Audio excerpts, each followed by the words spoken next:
Welcome to Citizens for Community Media, Peter Helland and Gus Zuelhkle, and we're going to talk about the significance, basically, of our trip to Israel last year, which first started with the peace conference in Green Bay that a lot of people from the community here participated in, and a trip to Washington, D.C. to meet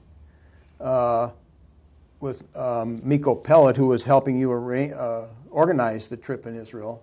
But when we were there, we had some interesting meetings that we didn't expect. Right. So now the reason that we're on here, Gus is very tuned in to people in the Middle East because of his, partly because of the trip to Israel. But now, when we were in Washington, D.C., we went to the IPAC meeting. We didn't go in, but it was at the Verizon Center. Mm-hmm. And that's where I believe President Trump made his promise. When he was a candidate. He promised. It wasn't President Trump, it was candidate. One of the 17. Well, by that time, he was one of the main ones. Okay. But he promised to move the embassy in Tel Aviv to Jerusalem, which all the presidents have made that promise. Mm-hmm. You know, ever since Israel's been, they've all made that promise, and Trump is the only one that kept the promise, because now he's doing it. And we just had a bombing in New York City mm-hmm. by somebody from Afghanistan, and everybody's pretty well confident that they caught him, but he did it because he's upset about Trump moving the embassy to Jerusalem. Are you sure of that? I think so. Okay. So we know from our trip there and our experience that this has a lot of theological connections and political connections. Do we want to start by quickly giving the theological base for this? And there's the various groups that are the key players. Obviously, the Christian Zionists are key players. Mike Pence is a Christian Zionist. Mm-hmm. But before Mike Pence was raised Catholic, and he went to college, and apparently his freshman year, he came across Christian groups mm-hmm. that drew him into the Protestant circles. In my experience with Christian groups on college campuses, a lot of them are very strong Christian Zionists. Mm-hmm. Okay, Campus Crusade for Christ, InterVarsity, groups like that tend to be strongly Christian Zionists. So probably Mike Pence went from the Catholic position, which is the dominant position in the Middle East, right? The Orthodox Roman Catholic position would view 1948, Israel becoming a nation, would not view that as something miraculous or prophetic. I think that's fair to say. More like it's just like a political happening. Yeah. Whereas Christian Zionists, by people like Hal Lindsey, people that went to Dallas Theological Seminary, which was in effect started by C.I. Scofield. Mm-hmm.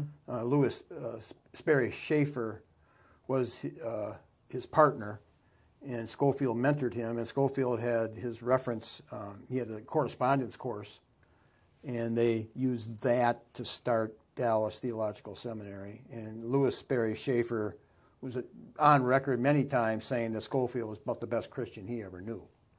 Mm-hmm. Okay, so Scofield's reference Bible, his notes, became foundational. And that is what would have directly impacted Mike Pence. And now that's very interesting. It's not something I know as much about clearly as you do. I mean, that kind of history. I did when I was younger. I encountered a lot of what I might refer to as kind of naive Zionism. Yeah. Among young Christians. They didn't really know, and they just kind of identified the Israel country, with the Israel, the Bible, and they didn't do a lot of critical thinking about it.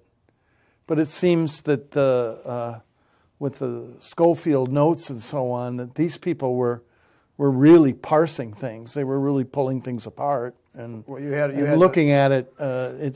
It's I would say it's a less than. It's a more reflective position. Well, I was just talking. Today's Monday. I was just talking to some Christians yesterday, and they're Mennonite. And we were talking about the embassy, moving it to Jerusalem. And immediately they brought up, well, the Bible does say, if you bless the Jews, you'll be blessed. And if you curse them, you'll be cursed. Okay? Yeah. Well, the Orthodox position didn't even come close to interpreting that to mean if you bless the Jewish people, you'll be blessed. That was always interpreted to the promise was to Abraham and his seed. So if you bless the Christian, not the Jew. And Scofield's Reference Bible takes the parable of the lamb and the goats, the sheep and the goats, where Jesus said, I was hungry, I was thirsty, I was naked, and you clothed me, you fed me, and you gave me water. To the least of my brethren, Scofield says that brethren refers to the Jews. That's the first time. I don't think anybody's ever said that, really. No, and of course the classic Catholic or Orthodox way of interpreting that passage is different. Yeah. Yeah. The traditional. So yeah. So you have a foundation laid in this country, and I think the pattern is oftentimes they go to colleges, and the groups at colleges where they are challenged to follow Christ closer. Oftentimes, they fall into Christian Zionist camp. So it happened with me at Notre Dame. Okay. It did. I mean, in that sense. Well, did you become a Christian Zionist? People don't even know they are. Okay. Okay. They don't ever use that term, and they never even use Scofield. They don't use the word dispensational. Generally, I see. They would deny that they follow any of this. Okay. Generally, because they don't use these terms. These are terms that they're more like professional theological terms. If you're thinking about it, dispensational is a term. I remember hearing it from a person who studied a lot of theology, and then he told me about his friend that did a doctoral dissertation, like at Harvard, about dispensationalism and things like that. So that's the first time I heard about it. From a friend I went to school with at Notre Dame who settled up in Wisconsin. Well, I had, after my junior year at Notre Dame, I had dropped out, and I was thinking of maybe going to Bible college or something like that. But then in Wisconsin Dells, they had started a Campus Crusade for Christ. I see. And the trouble I had at Notre Dame was I totally did not believe in evolution anymore. And I saw Notre Dame as teaching nothing but evolution at every place on the campus, and I didn't want to get near it. And so, but when they started Crusade at Notre Dame, I felt here was a group that believes the Apostles' Creed. I believe in God, the Father Almighty, creator of heaven and earth, which in my mind created it as it says in Scripture. That's who I always believed in. I used to say the Apostles' Creed, morning and night, all my life, until I went to Notre Dame. And so I didn't trust what they were teaching at Notre Dame at all. But then with Crusade, I thought it was all right. There was a group that I feel at least holds the Apostles' Creed. But Crusade has a strong tendency to be Christian Zionist. But all the Christian radio I was listening to, everybody, Vernon McGee, Chuck Swindoll, David Jeremiah, you name it, Adrian Rogers, you name it. Anybody turns on Christian radio, they're almost always getting a Christian Zionist. And a lot of them out of Dallas. And, if you're Catholic, you leave church, you turn on the Christian radio. You're hearing these guys. If you're whoever. So that puts everybody in common. They kind of all draw on this. Even though they go to a different church, the church may not teach it, but they pick it up. Okay. And Israel has become our main ally because there's this emotional love for Israel. People can't locate it. They can't necessarily define it. They don't know why they love Israel necessarily. They can't articulate it, but they do, because all these influences constantly hitting them. Because the Jews are God's chosen people kind of idea. Okay. So the problem is what does the New Testament actually say when you get past the emotions? See, oftentimes the cognitive is being bypassed here. There's an emotional appeal always going on. But when you... Well, yeah, and if you have feeling without intellectual seeing, what you ultimately have is madness.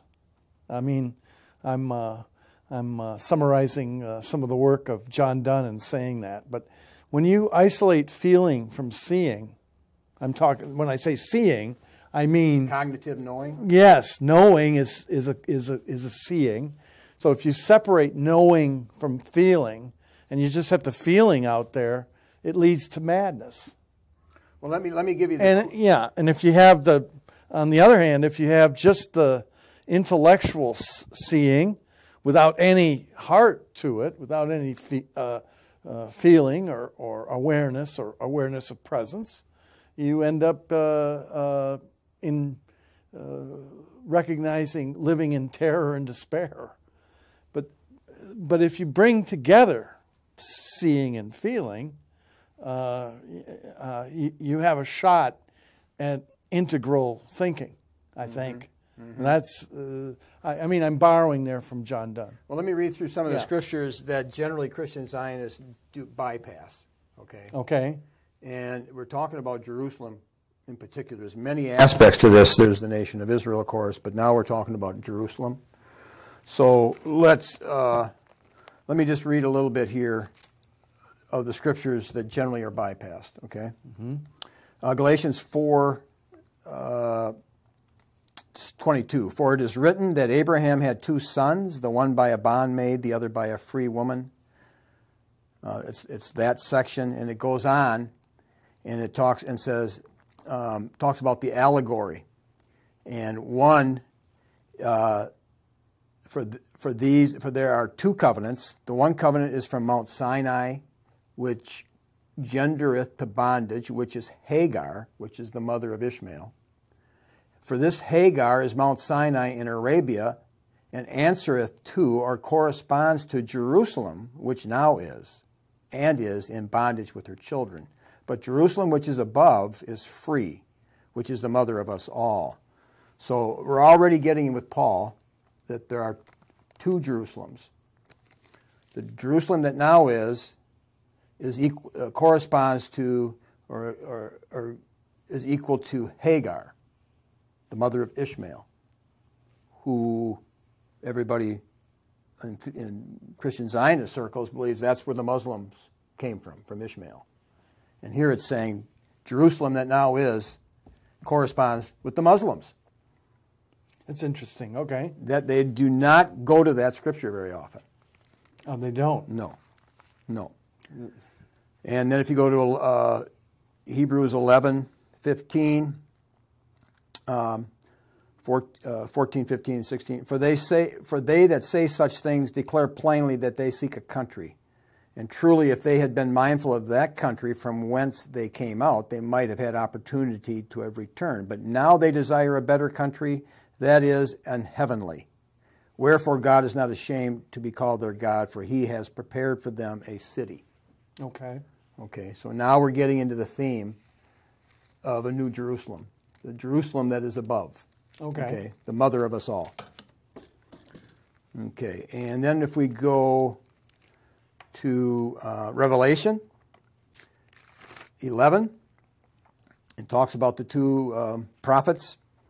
And when they shall have finished their testimony, the two prophets, the beast that ascends out of the bottomless pit shall make war against them and shall overcome them and kill them. And their body shall lie in the street of the great city, which spiritually is called Sodom and Egypt, where also our Lord was crucified. So now that's really negative, Peter, about Jerusalem. Well, of course. And I mean, it's calling Jerusalem Sodom and Egypt? Where our the city where our Lord was crucified, called the Great City, sometimes it's called the Holy City,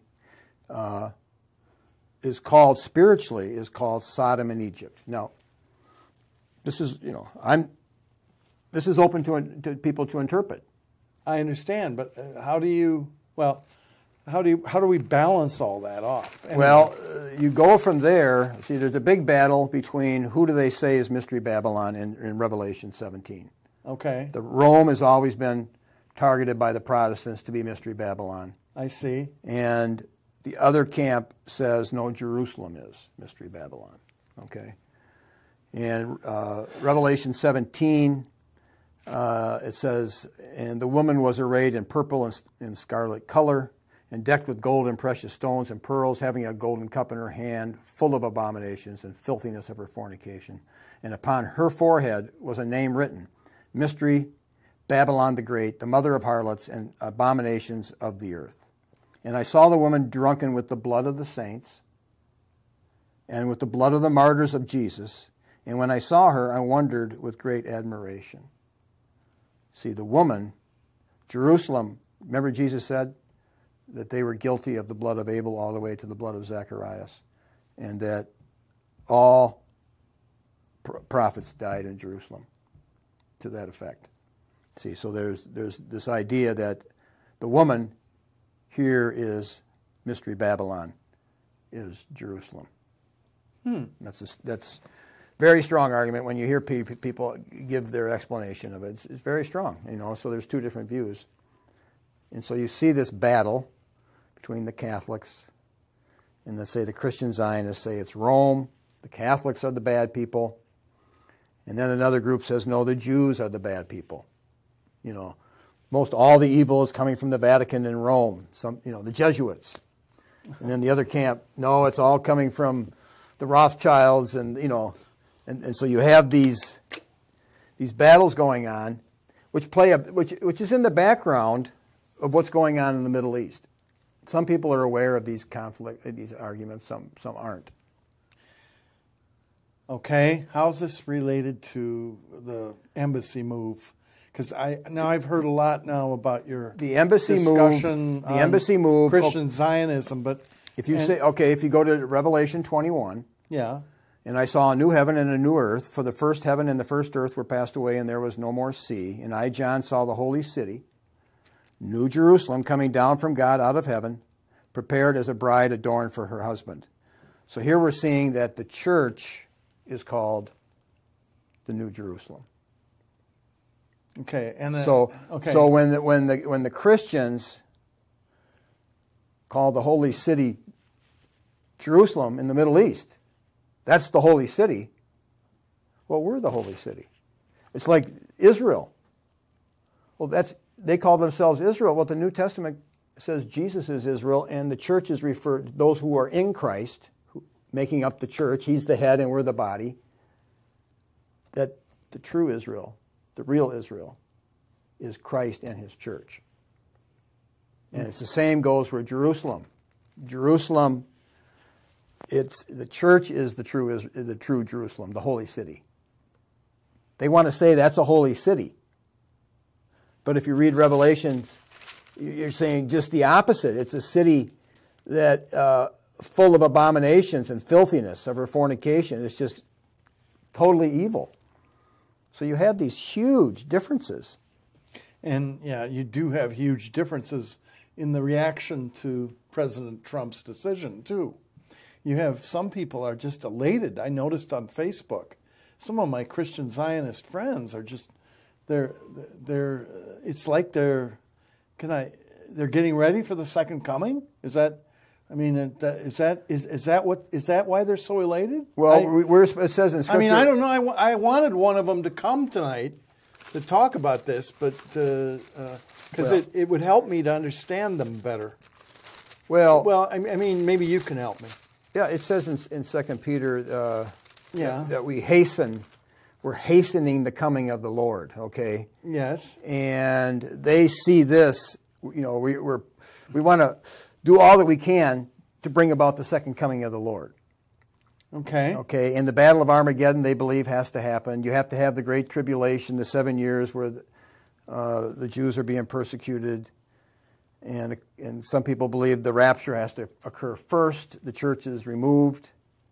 But they believe all these things are speeding up, the King James hastening these final end time things, and that this is prophetic. So a lot of the evangelicals are excited about this. And that's why? And it doesn't matter if that means it's going to be a bloodbath for the earth. Really? Well, they're excited about it because, 1/3 of the world's, Revelation, you can interpret this any way you want, but 1/3 of the world's going to be removed in the Battle of Armageddon. So that it's kind of like watching a movie and you're getting excited about the gory part. Really? That's just, Well, is that how people think about their Christianity? Well, I mean, really? No, here's the conflict. I don't understand this. The conflict is I just don't grasp this. Did what Trump did? If blessed are the peacemakers, right? Because the trip to Israel was a trip of mercy, and which trip to Israel that we went with? Oh, you were talking about our trip to Israel. Our trip to Israel okay. was about peace and mercy. Okay. It was definitely about mercy. And that's because blessed are the peacemakers. Yeah. For they shall be called the children of God. And the question is, what Trump did, was that a move of a peacemaker? No, I mean, I'm pretty clear that was the move of a president of the United States. He hopes it brings peace. That's what he said in his statement. But we already had a bombing in New York City. Well, so people are expecting the Muslims to rise up and do all kinds of stuff. Isn't that true? I guess there's some people that express fears that way. Well, yeah. You're in touch with the Middle East, some of the people over there. What do you think the Muslims or the Palestinians feel about this? Well, they declared.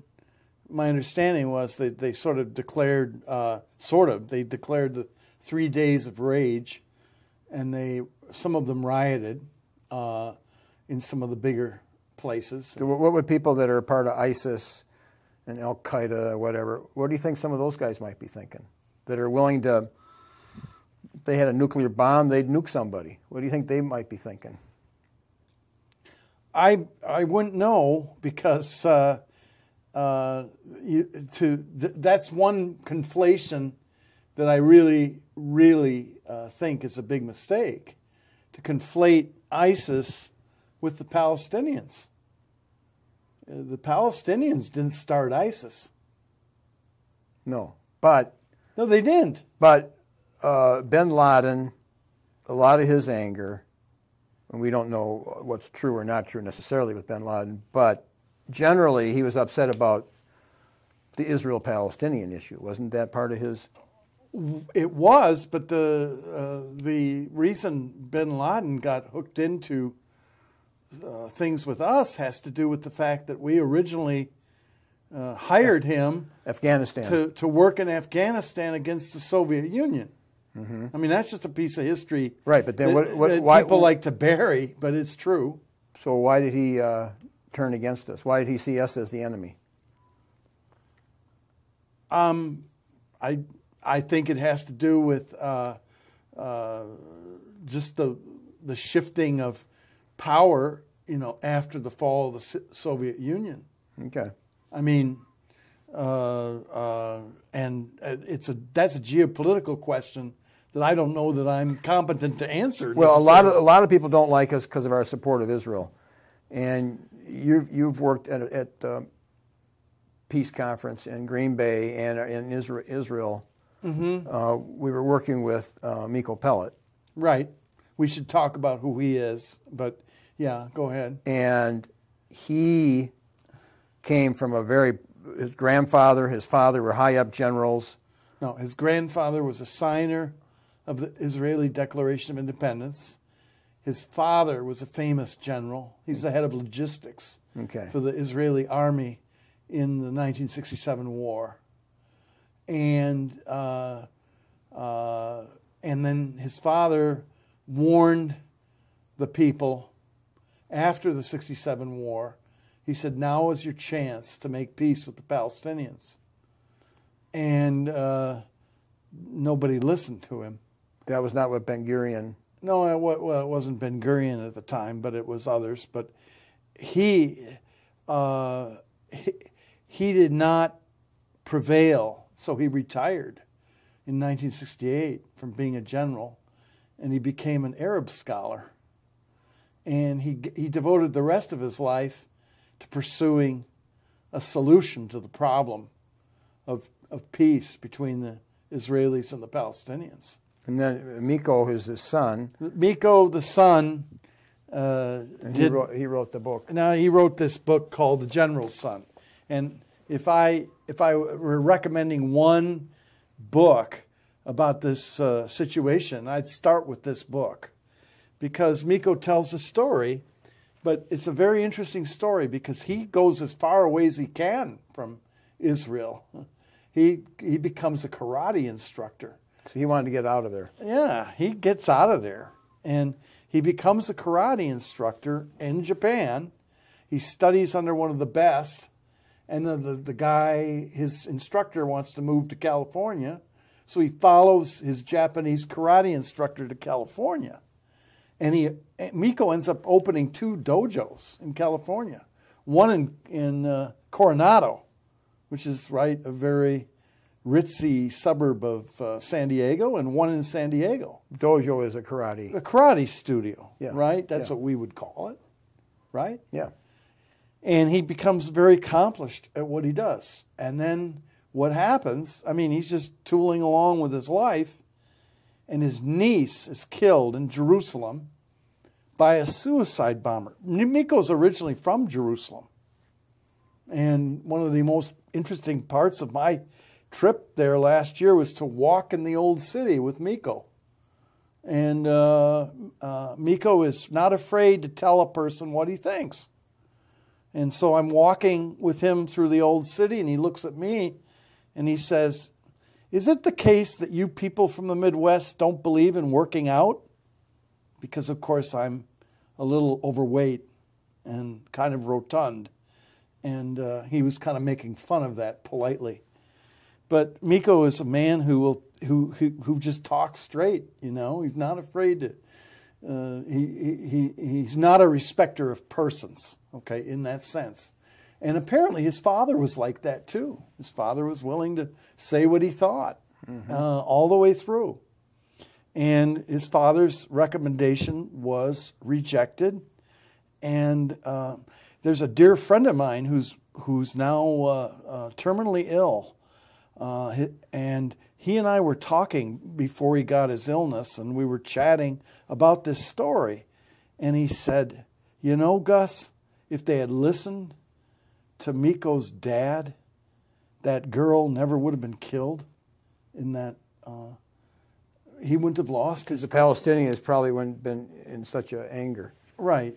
And so that's an interesting sidelight to this. But Miko, his whole life is turned upside down. He goes back to Israel, and he realizes now that he's got to face his life. He's got to face his past.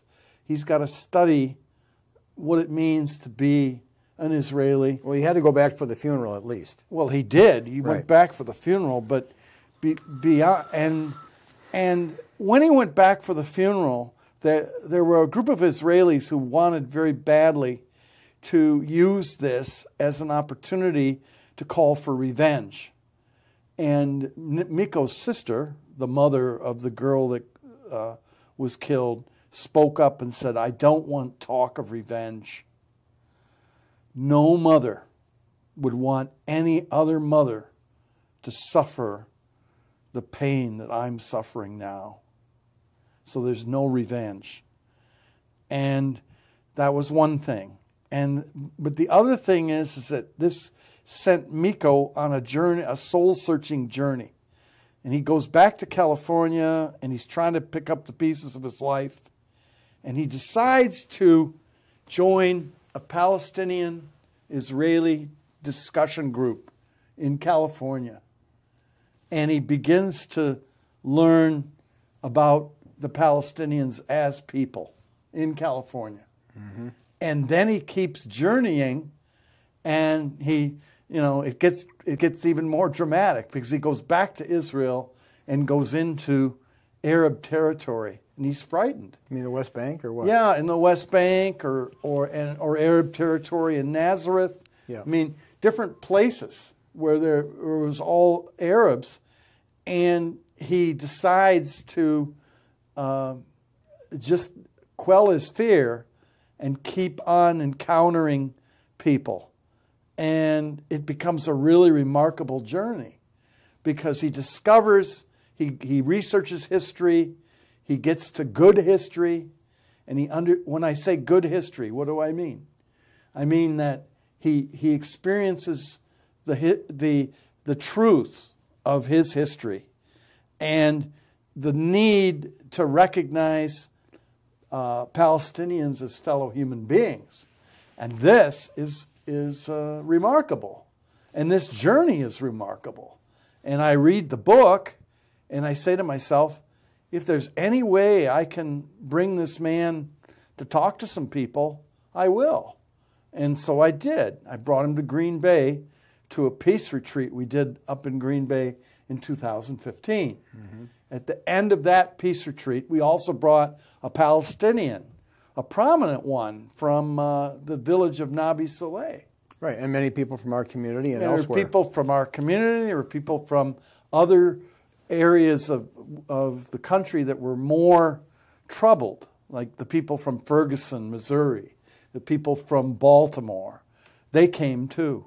They wanted to hear from Miko and from Bassem about their experiences in the Middle East and so on. Bassem Tamimi is from Nabi Saleh, and at the end of the conference, a priest that was on at the peace retreat said, "Gus, let's have the next peace retreat in the Holy Land." And I thought, how in the world are we going to do that? That's a bridge too far for me. I couldn't even imagine that. But a whole series of circumstances turned it around.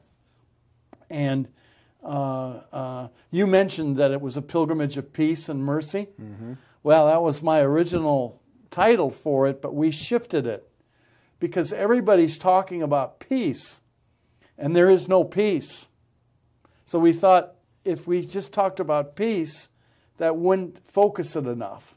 So instead, we called it a pilgrimage of mercy. And what we did is we found a wonderful lady who was a portrait artist who had lost her husband the night before her oldest son got married. They had to go through the wedding right after the husband died. Can you imagine that? And then she lost her sister and her mother as well within that whole period of time. I guess it was first her mother, and then her sister, and then her husband died. So in 60 days.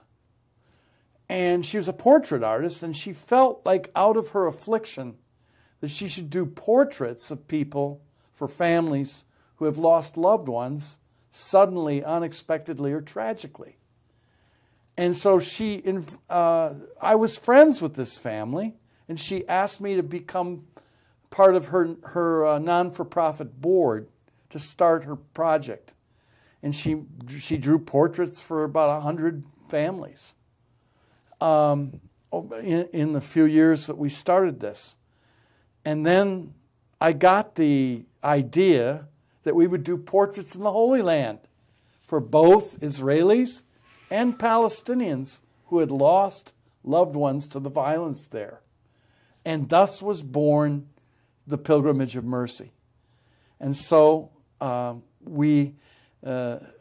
was really an interesting series of events.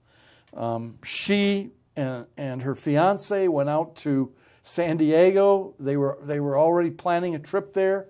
And guess who they met with? They met with Miko Pellet. And then the next thing you know, I traveled to Washington, D.C.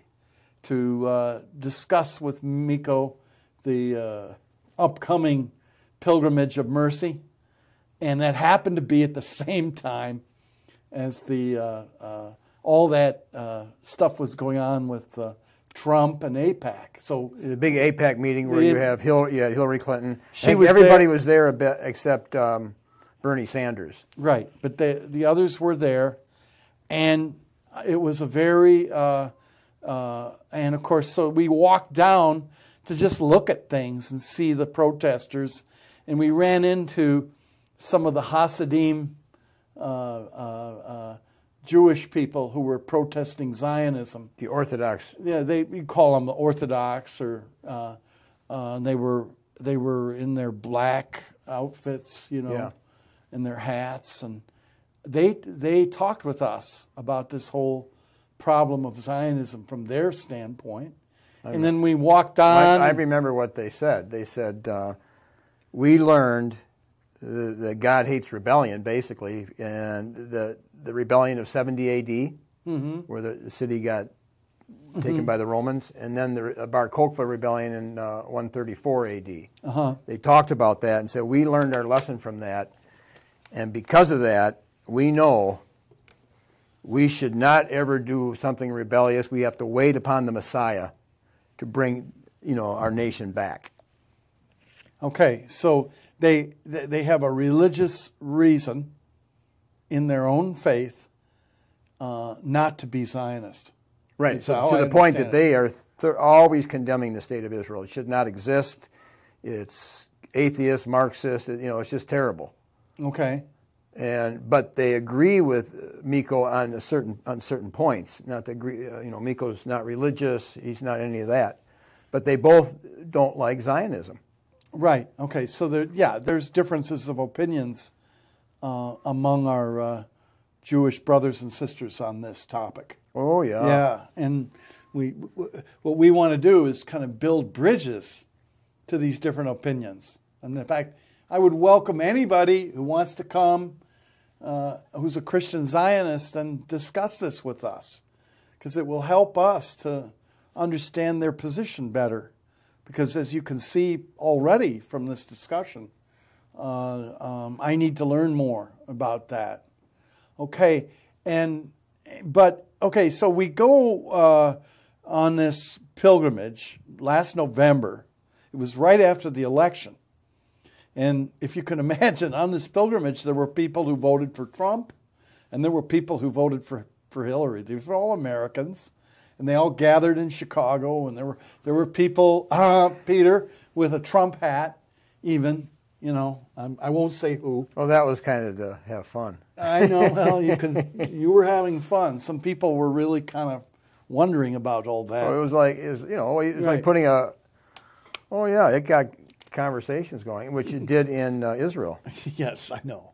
Well, look, I'm just saying it was very interesting because everybody showed mercy to everybody on the pilgrimage. We didn't use the pilgrimage as a reason to pound each other on our different political views, and that was good.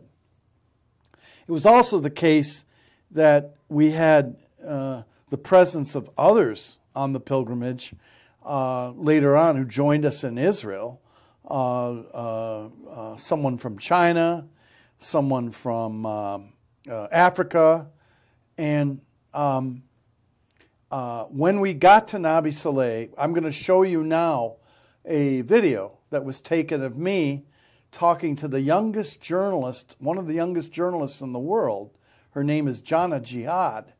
And Janna is a Palestinian young woman who wanted to ask me some questions about the Pilgrimage of Mercy. Welcome to Palestine, the Holy Land. I'm very grateful to be here.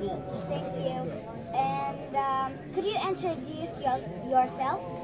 Yes, I'd love to introduce myself. My name is Gus Zuelhkle. I grew up in Wisconsin, and I went to school at the University of Notre Dame, and I studied theology about God, and I'm a church worker. I do work in a Catholic church, and I help people with retreats and pilgrimages. And we are here from the United States on a pilgrimage of mercy. Yeah. What is your message to the whole world? My message to the whole world? If we don't turn to mercy, we're all in big trouble. That's my message to the whole world. And the message to the Palestinian people is we love you. We care about the Palestinian people. We who fear God know that if we don't love people when they are afflicted, God will remember that when it comes time to die and face His judgment. So we know that we have to live by mercy to other people, and that's the basis of why I'm in the Holy Land, so that I can receive more of God's mercy and give more of God's mercy. And that's why I'm here at Nabi Saleh. I want to experience mercy, both in the giving and in the receiving. So I need your mercy.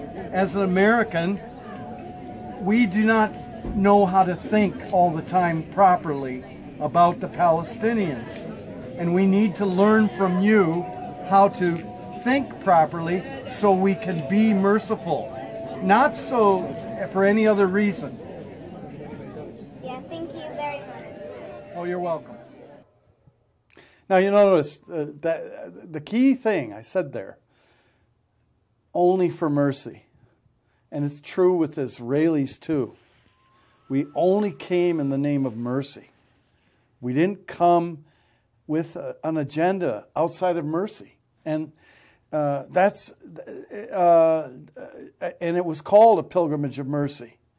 And we gave those portraits to both Israelis and Palestinians. We presented the portraits to the Palestinians there in Nabi Saleh, and in East Jerusalem, of all places, we presented the portraits individually to the Israelis.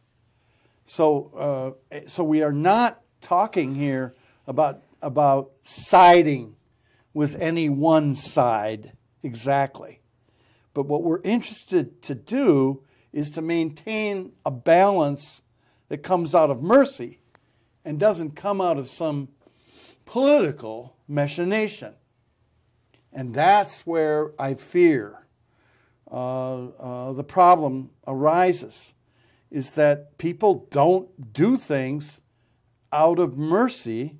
They do things because there's some sort of extra agenda beyond mercy. And there's no other agenda but mercy that's possible for a Christian. Blessed are the merciful, they shall have mercy shown them. And so I'm very troubled by these add-ons that I hear about, whereby people want to make one group of people suddenly superior to another. There are no superior groups of people. There aren't. God shows no favorites. God doesn't show partiality.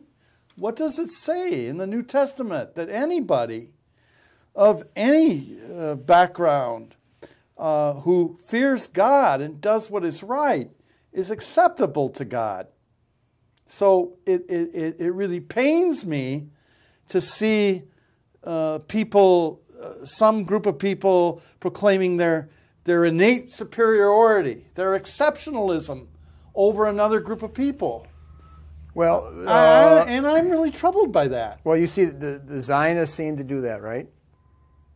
And well, maybe some of them. Do you think the Christian Zionists seem to think that they're? Do you think they I'd want a Christian Zionist to talk about that with me. Okay. I'm not going to judge them.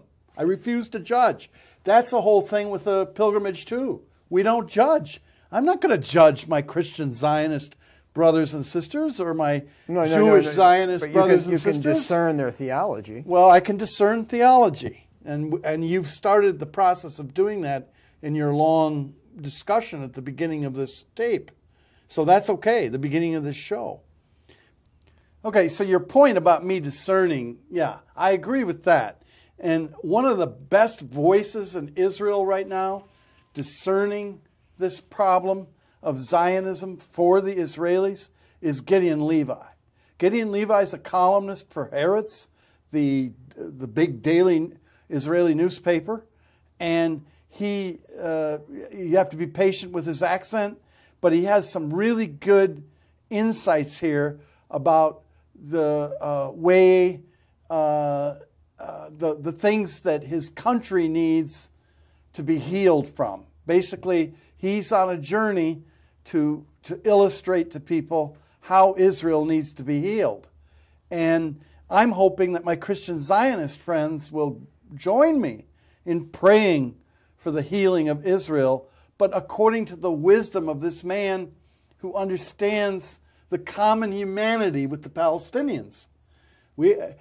I don't know what I can do if people are just going to deny common humanity. And of course, that's what Christmas is about. Jesus came for everybody. He didn't just come for the Christians, or he didn't just come for the Jewish people, or he didn't just come for the Muslims, or for the secular people. He came for everybody.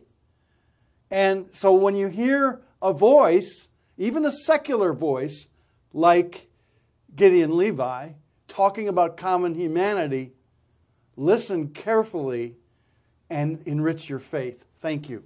I'll just give the 3 principles which enable us Israelis to live so easily with this brutal reality.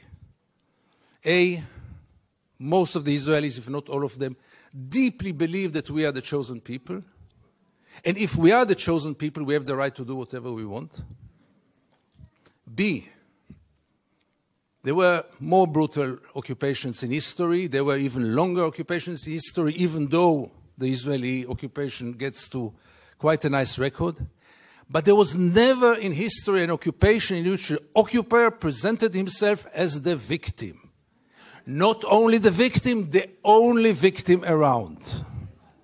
This also enables any Israeli to live in peace because we are the victims. The other day, Professor Falk spoke about this dual strategy of Israel of being a victim on one hand and manipulating on the other hand. After what happened in Paris and in Copenhagen with the terror attacks, Benjamin Netanyahu came with the notion all the Jews must come to Israel. It's the safest place for the Jews in the world. It's a shelter for the Jews in the world. Which is wrong, because Israel is today the most dangerous place on earth for Jews. But let's put it aside. It was only 24 hours later when he said Israel is an existential threat under the Iranian bomb. And I asked myself, how can you dare call Jews to come and to join this suicidal project when the Iranians are going to bomb us?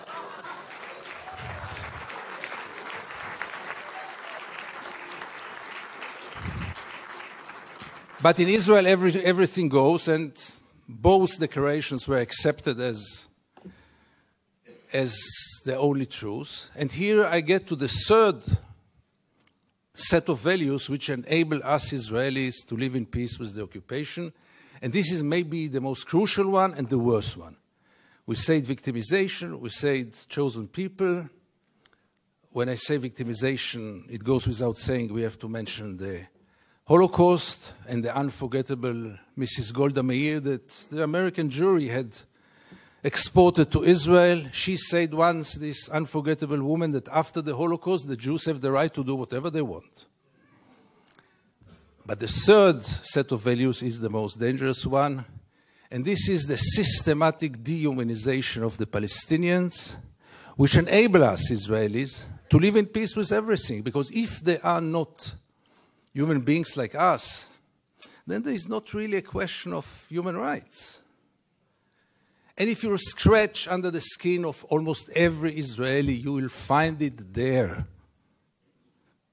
Almost no one will treat the Palestinians as equal human beings like us. I once wrote that we treat the Palestinians like animals, and I got so many protest letters from animal rights organizations, rightly so. But by the end of the day, how many Israelis did ever try for a moment to put themselves in the place of the Palestinians for a moment, for one day? And I want to give you 2 examples which will demonstrate it. Many years ago, I interviewed then candidate for Prime Minister, Ehud Barak. And I asked him a question which I try to ask in any occasion. Mr. Barak, what would have happened if you would have been born Palestinian? And Barak gave me then the only honest answer he could give me. He said I would have joined a terror organization. What else would have he done? Would he become a poet? He doesn't know to write poems. Would he become a pianist? He's quite a bad pianist, and I doubt if he would have become a collaborator because he is a fighter. And it became a scandal, because how can you dare to put Ehud Barak to think what would have happened if he would have become a Palestinian? And the second incident, briefly, Second Intifada, the city of Jenin, the most closed city in the West Bank, real total siege. I go out from Jenin, I come to the checkpoint, a Palestinian ambulance is parking there with the red lights. I stand after him, no cars can get out of Jenin in those days, no cars can get in, and I wait. The soldiers are playing backgammon in the tent. Usually I know myself, it's better that I don't get into confrontation with the soldiers because it always ends up very badly. So I stayed in the car. But after 40 minutes, I couldn't take it. And I went out to the car, from the car. I went first to the Palestinian ambulance driver and I asked him, what's going on? He told me that's the routine. They let me wait 1 hour until they come and check the ambulance. And I couldn't take it anymore. And I went to the soldiers. It became a confrontation. But the question that I asked them, which really brought them to direct their weapons toward me, was one. What would have happened if your father would have been lying in this ambulance? This freaked them out. They lost control. How can I dare to compare between their father and the Palestinian in the ambulance? And this set of beliefs that they are not human beings like us enable us, Israelis, to live in so much peace with those crimes, ongoing crime for so many years, with losing any kind of humanity, values. I heard today people talk about Jewish values. I must be frank with you, I don't know what are Jewish values. I know what are universal values. Let's not get into it, really.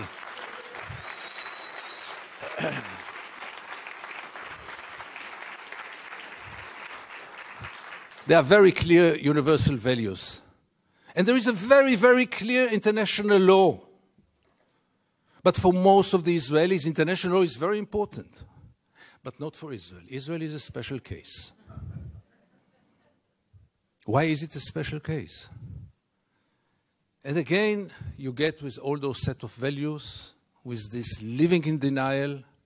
And here I want to get back to the topic of our panel. Is it good for Israel?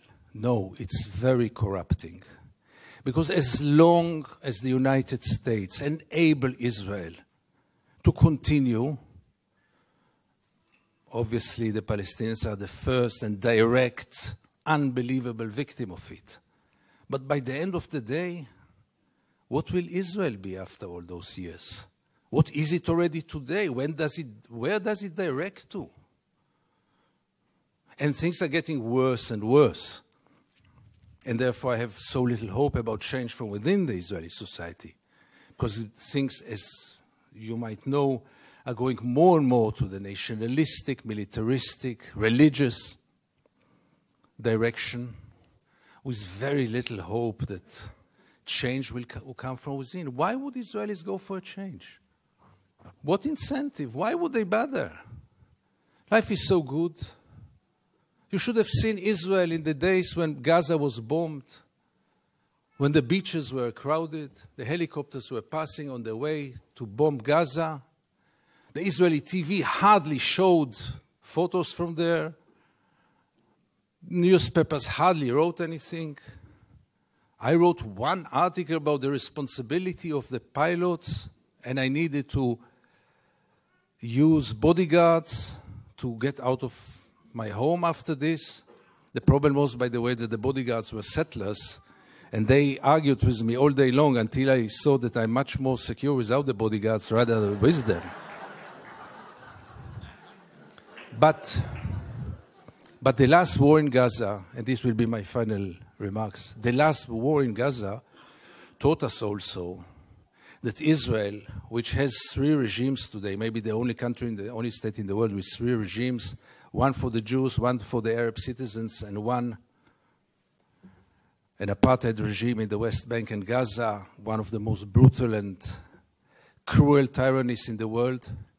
But even for the facade, even for this democracy, which I always thought is a democracy for its Jewish citizens, I realized last summer that it is a democracy for its Jewish citizens, but only if they think like the majority. And therefore, and by this I want to conclude, I want to tell you all that few of us, very few, much too few, but few of us are looking to the West, Europe, and then United States, with a great hope, because we lost hope in Israel. Thank you very much. That gets me thinking, I mean, maybe this is radical, but I was thinking in 70 AD, Jesus kind of gave the Jews 40 years. You know, it was 40 years since Jesus was crucified by the Jewish people. And they weren't punished for that in an earthly sense until the destruction of Jerusalem. And Jesus had told the Christians, when you see the army surround Jerusalem, get out of there. And they did, and they went to Pelta or something. But the Jews stayed there because they were getting false prophecies. They were told God was going to deliver them. Okay? And I see another connection. I see that the Christians are all excited about this. You know, now the world's really upset about this happening, right? It's just Israel and the United States against the world, in a sense. But the Christians are believing these prophecies that God's going to deliver the Jews. They're going to be surrounded again, and He's going to deliver them. And this fella here is bringing a dose of reality of what's really going on. Now, that's not your interpretation, but how do you interpret what this guy's saying? Because we only have 1 minute left. We only have 1 minute, and I go back to what I said in Nabi Saleh. If we don't turn to mercy, we're all in big trouble.